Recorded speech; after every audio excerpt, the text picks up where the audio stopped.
The NFIU, as you said, we need to know that just as other countries have their own FIUs, is a central agency responsible for receiving report from reporting entities, and you can see various types of reporting entities from banks to designated non-financial institutions and professions. This is RegTech Africa Conference and Awards 2025. TechPressure was here last year and it was an incredible experience. This year's theme is Unlocking Africa's Cross-Border Payments, Trade and Investment Opportunities through Public-Private Partnerships, and it's bringing together over 50 speakers and 1,000 participants from all around the world. Stay with us as we highlight key conversations shaping Africa's regulatory and financial future. Let's get it. With my friends in the European Union, there's 19 European Union missions here, and then we've got all our like-minded colleagues as well who are here, and all of them share the enthusiasm for this, for the potential partnerships with Nigeria, and it's to everybody's benefit, because guess what? We're not competing with Nigeria on anything.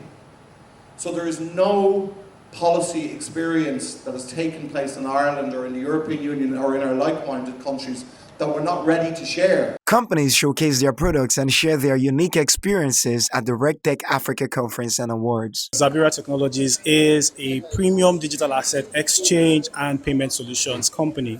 What we do is offer our customers and users a platform, an all-in-one platform where they can trade their digital assets like cryptocurrencies, gift cards, and also make payments, peer-to-peer transfers, utility and bill payments, as well as virtual cards and other forms of digital assets. We're here to meet most of the people that would definitely need our products and who are compliance officials, professionals in the compliance space. So basically we're here to sell to them and tell them the good news about RegFile. So the conference was essentially a way to get all industry stakeholders together, learn from different experiences, learn how we can collaborate with both the industry players and the regulators. Experts discuss the need for stronger coordination and commitment to overcome systemic barriers in global trade, financial intelligence sharing, and regulatory innovation. You still have, ministries of commerce, ministries of finance that feel like, PAPS is still optional. You have, people from central banks who feel like, fully adopting PAPS means, they're basically losing control of their monetary policy. So there is that political commitment gap missing there.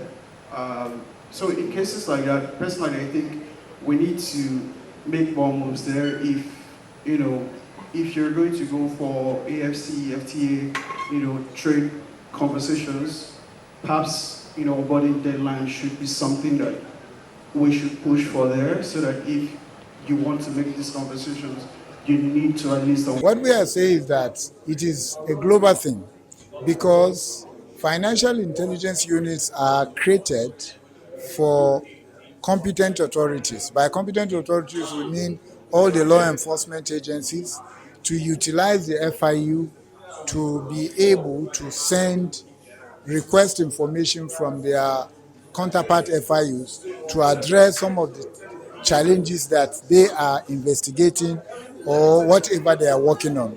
Why we say that is that while Nigeria is doing well, since I work with the Egmont Group of Financial Intelligence Unit, we have seen low number of information sharing within our counterpart FIUs across African continent. I think that innovation tends to move much faster than regulations. That's just the nature of the game.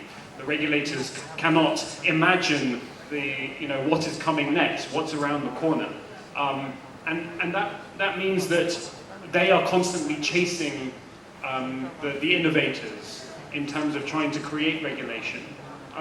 But that actually puts an onus of responsibility on those of us who are creating and innovating to ensure that we bring the regulators with us, and that we make sure that and help them to understand what we are doing. Industry leaders emphasize the need for improved regulatory harmonization and streamlined financial systems to facilitate easier cross-border business and reduce financial crime in Africa. There are about 40 currencies in African countries, and we have about 54 licenses required if you have to go across all the African countries. That is so cumbersome for any company to survive.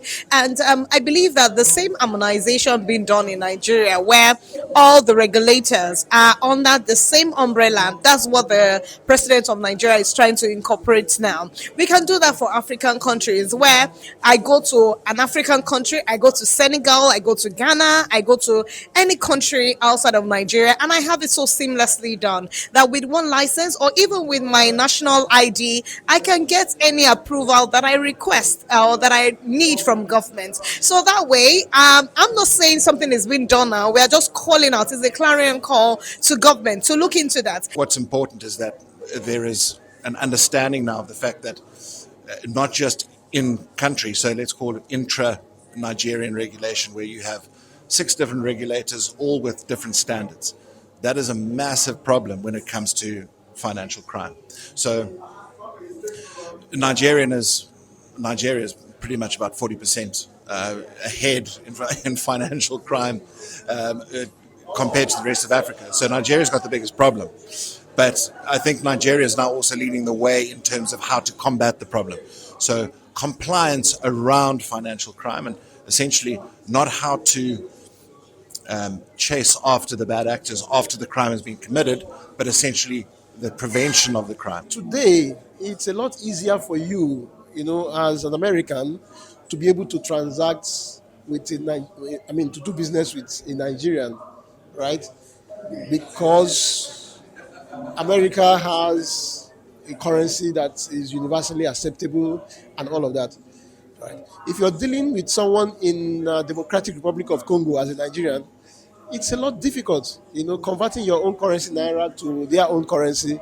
Before you do that, you first of all have to convert to a US dollars, and then from the US dollar to their own local currency. So those are part of the challenges that that needs addressing, and this is where having that standardized platform that collapses all the different regulations, currency-wise, and everything to make sure that cross-border transactions becomes a lot more. Africa's financial landscape faces regulatory fragmentation and complex transactions. Nigeria leads in compliance, but unified frameworks and collaboration are key. By aligning innovators and regulators and governments, Africa can build a seamless, resilient financial ecosystem. I can tell you the doors of the diplomats in Nigeria are open, because this is a win for them to be able to connect with the private and public sector in Nigeria, and it's a win for you also. This is a non-competitive space. Olayiwaju Adeni, Tech Pression TV.